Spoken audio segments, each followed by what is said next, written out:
In history, those who've seen the inevitable storm coming and prepared for it have been able to survive, and in most cases profit greatly from it. Man's high regard for gold and silver has always caused him to return to it in times of political and economic upheaval.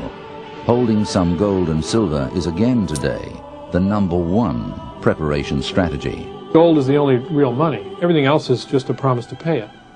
So if you want real money, you should have it in gold and silver, in precious metal. If you own gold or silver, that you will have a hedge against that problem because they're the ultimate liquidity. Gold has been for 5,000 years our standard for value. #1, because you can't print it. Many people hold gold as a currency or a medium of exchange under times of severe civil unrest and crises. You don't get out of a country that's collapsing, as we saw in Vietnam, not with paper money. You get out with pieces of gold. This vast undervaluation, and when that pendulum swings back the other way, it'll go way out the other way.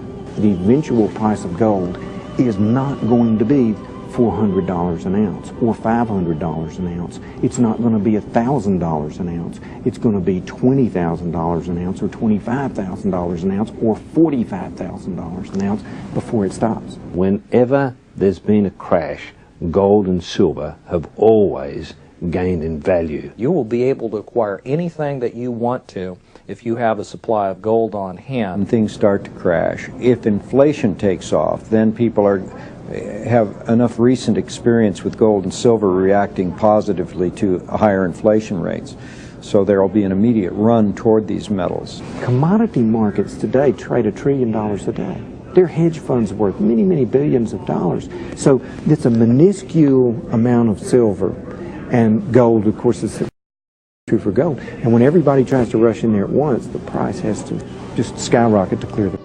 Over 6,000 years of recorded human history have painted a grim but provocative picture.